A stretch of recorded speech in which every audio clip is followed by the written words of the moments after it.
Казвам се Симеон Балабанов и съм продуктов менеджер в Chaos Group за продуктите Chaos Vantage и V-Ray for Unreal. Също така от година и половина съм програмен директор в Arc Academy, като фокуса ми е втората година, където се занимаваме с Game Dev Advanced. Сравнително скоро преоткрих геймера в себе си и установих, че съм фен на story-driven игрите, основно.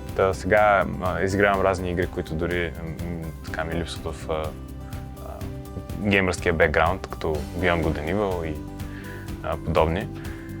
Последната готина игра, която играх, която ме въвлече в историята си, беше Gris.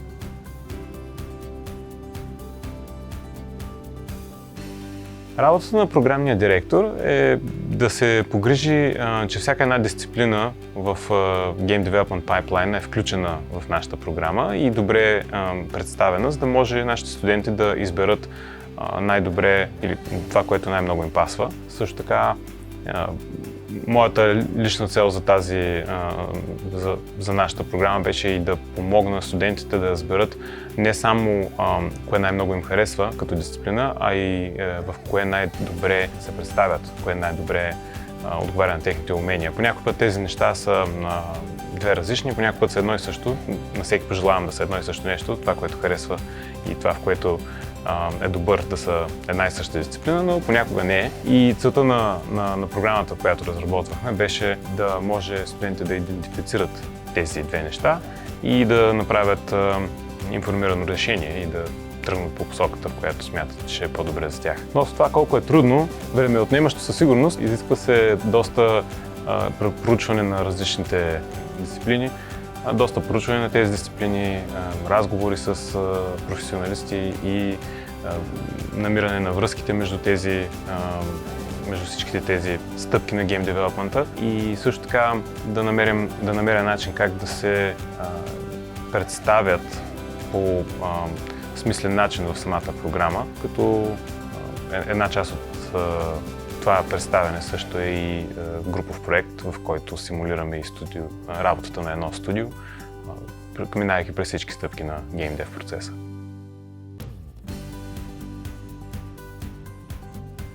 Груповия проект е задача или задание за целия курс за всички студенти и той се реализира през втория семестър на втората година. Идеята му е всички студенти да приложат познанията, които са усвоили през предходните семестри на програмата.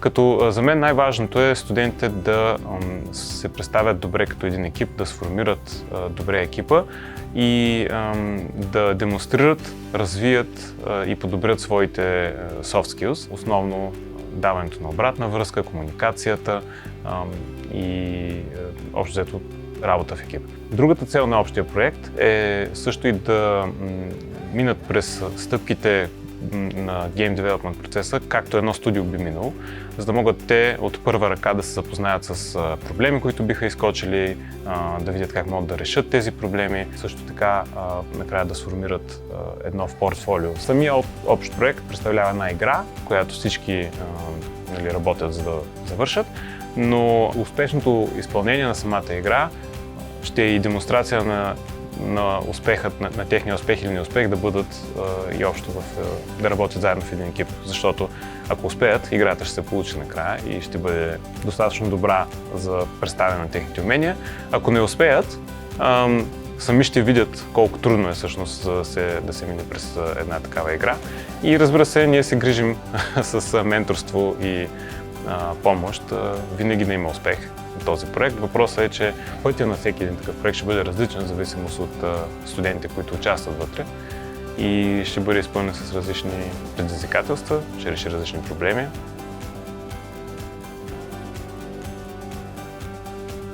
Arc Academy е единственото място, в което преподават професионалисти от самата индустрия и студентите имат досег от първа ръка или черпят от информацията директно от самите професионалисти. Това са хора, които работят в гейм студията, те минават през това всеки ден, ежедневно и могат да дадат най-добър инсайт или най-добра гледна точка и познания за това какво трябва От друга страна, самия досег и до самите преподаватели е незаменим. И също така ние се грижим процесите, които са в самата програма, да са възможно най-актуални и съобразени с модерните тенденции в гейм девелопмента.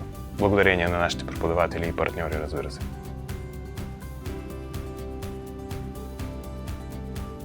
Аз преподавам курса по Game Engines, в който преподаваме Unreal Engine. И в този курс студентите ще се запознаят с основните понятия, какво е Game Engine, каква е архитектурата на Game Engine, за какво се използва. И ще усвоят основните умения за това как да създават светове в самият engine, как да събират работата от останалите дисциплини заедно в едно и да сглобят всичко това в една игра. Индивидуалните задачи, които ще преподаваме в курса, са работа с геометрия, работа с материали, осветление, терени, сглобяване на нива и също така събиране на всички тези обекти в една готова игра. В допълнение също имаме и геймплей скриптинг, скриптиране на механика, като това го осъществяваме с Visual Scripting Tools, за да не е прекалено техническо, за да може всеки да има достъп да се запознае с логиката по един по-приятен и лесен начин. Всяка игра, когато се прави, разчита на някакъв гейм енджин, за да бъде създадена. Сами по себе си обектите, които се създават като геометрия и материали, не могат да бъдат доставени до крайния клиент под формата на игра. Всичко това се случва в гейм енджина и е изключително важно хората да имат представа как работят самите гейм енджини, какви са техните ограничения и какви са също инструментите, с които се работи в тях, за да могат да паснат добре на екипа и да се сработят добре с целият процес.